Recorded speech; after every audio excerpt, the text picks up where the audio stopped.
I'm 65 this year, sort of, yes, we've abolished mandatory retirement in the UK, and no, I'm not going to stop working immediately. But I think it's also quite important to review sort of where one is in one's own kind of life journey. I think probably I will always be active to a certain level in certain domains. So I may retire and give up the bits which occupy a huge amount of my time. So that might be to do with managing a department or the administrative side of my job. Yeah. But I love the research. I love the engagement with NGOs, with older people, with government departments. I love teaching and supervising PhD students. So there may be, a small component of that I will always keep active, be it paid or unpaid. But yeah, I think it's just part of my identity. That's why I have sort of notices with everybody who works for me, tell me if I'm, faltering, because I'd rather go with dignity. Yeah, absolutely. So it's an open question at the moment. I don't know, but I'd rather pull out than go on too long. I'll retire when I feel less useful. Because you know what it's like. In order to remain good in the field, you have to keep reading. You have to. Just got a couple of articles on the Ageing Eye, because I realised that there was something that wasn't quite clear about. You have to be on top of it, as well as actually deliver it. And when that gets too much, or when there's no demand, then I shall stop doing it.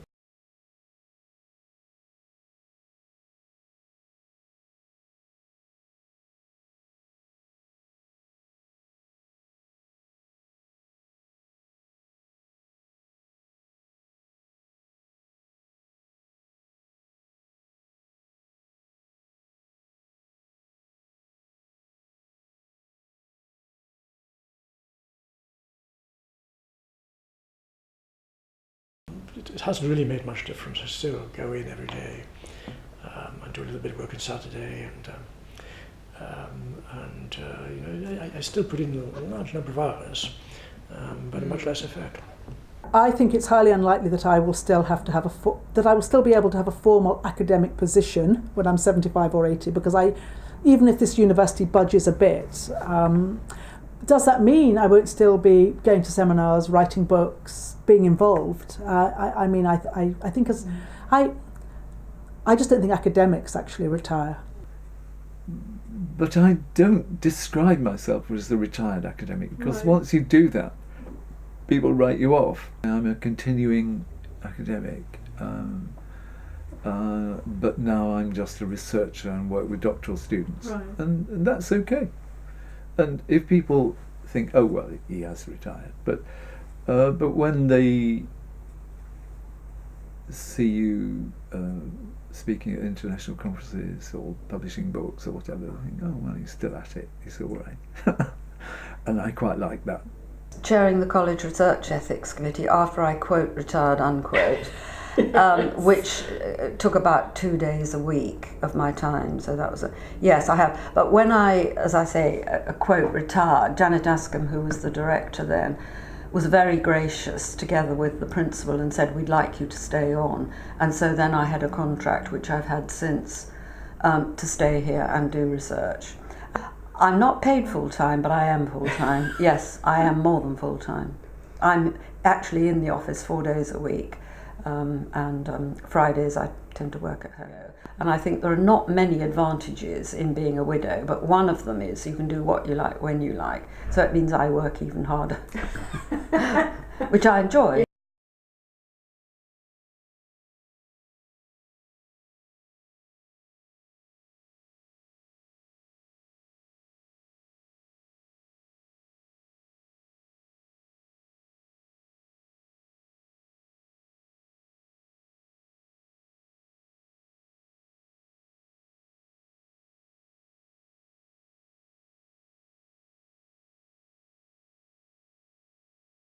Particularly as a woman at this particular cohort, that there's quite an indeterminacy when we are retiring.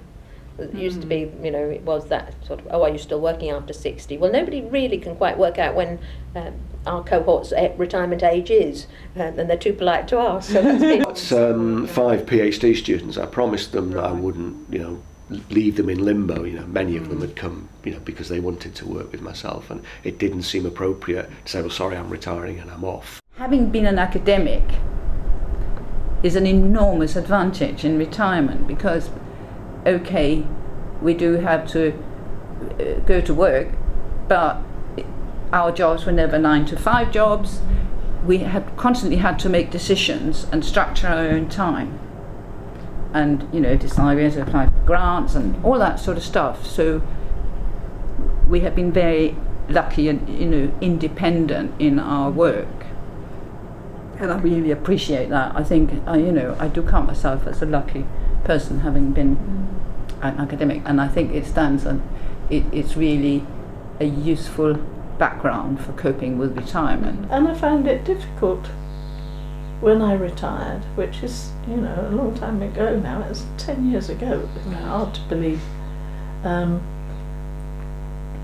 found it difficult to not have the recognition and respect. I realised how much that had been sort of built into my expectations. Yes. And when it went, because I wasn't working anymore, I wasn't moving in that world anymore where people knew me, etc., etc. Yeah. I really missed it. I hope it's a transition. There are good things and not so good things about it. It's not easy. I don't know why I thought it would be easy. I found the initial transition easy because I gave up things that would carry on without me. So, you know, clinical psychologists still get trained. Right. They still get lots of stuff on older people. Patients still get seen in the NHS, you know, because that's what happens. So yeah, no, it's more the research, which is the bit I've held on to, which is it feels more personal somehow and more personally invested in. So that's the tricky thing as to how to, you know, to transition out of that, if one ever does.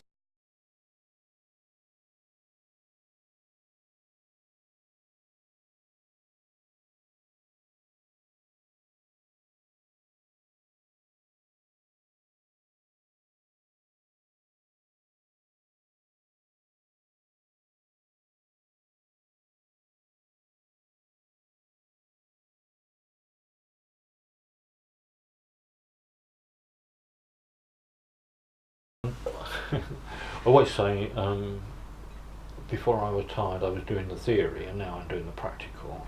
I mean, in a way that feels like a luxury, having expanses of time that they're just there. And sometimes I don't fill them with anything much. I make a cup of tea and have a think, which I couldn't do at all while I was working. I mean, work is very pressured, actually. I think a lot of it is to do with thinking, yes, I can still enjoy that, you know. I'm a great reader, but both non-fiction and fiction, and I've non-fiction downstairs and fiction upstairs, sort of thing. And I have but I don't read anything much beyond 1914. I'm very 19th century orientated, and I often think, you know, if I pick up and start to read Our Mutual Friend for the umpteenth time, I'm thinking, yes, I'm still here to do that.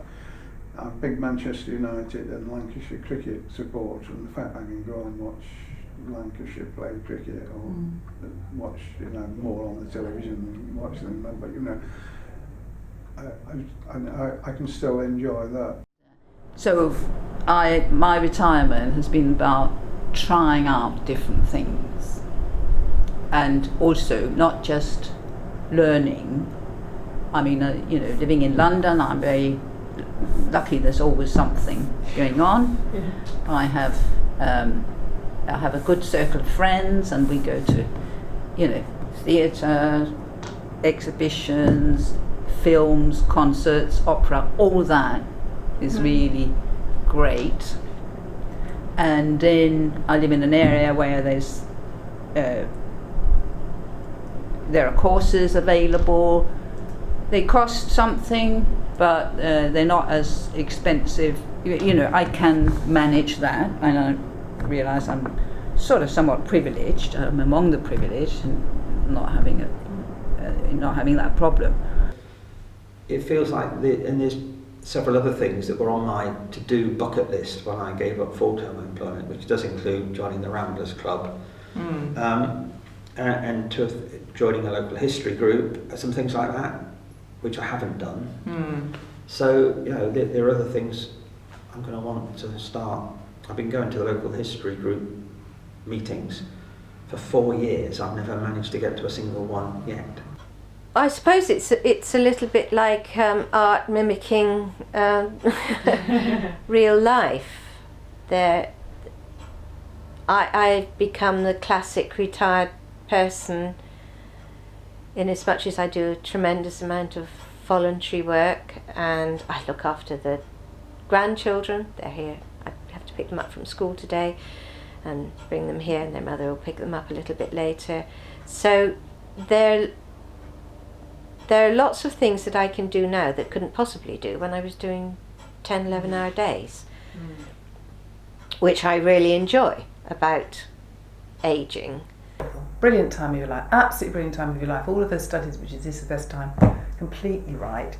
I think the thing is that when you're working full time, it just dominates your life, and there's just too much of it, basically. And so now, being able to do a little bit of work, which is just really exciting, and you can just do bits and pieces and so on, and support other people and encourage them, that's great. But then you've got grandchildren who are absolutely wonderful, and being part of your family and so on, and being able to just get on, and then having moved here recently and becoming part of another community and so on, so getting to know your kind of your local community in a way that I just never did when I was working. It was always rush to work, do work, get back, kids, and you did those things, and nothing else seemed to be able to be squeezed in. You know, you just sort of did that. Whereas now there's more time to do things, and there's more time to say things like, I think I'd like to do that. Okay, well, I might. But you've just got that space around to do things. It's an absolutely brilliant time. Well, discovering the pleasures of the allotment and the pleasures of sketching, and the satisfactions, and you know, I say that in all seriousness. You know, I mean, the thing about sketching is, you know, even now, you know, I look at things differently now. So, coming back to me, I think it's not a very sophisticated outlook, but I've just drawn on memories of, you know, just how variable patterns of ageing are, and that you're not necessarily going to have to be shunted into one particular role in life. And I think also the sense that the writing, it's not, for me, it's the meaning of it for me is not like a hobby I've taken up in old age. It's a very long postponed activity that I've been dying to do, or one half of my brain's been dying to do, since I was about 9. So, you see what I mean? It's at last.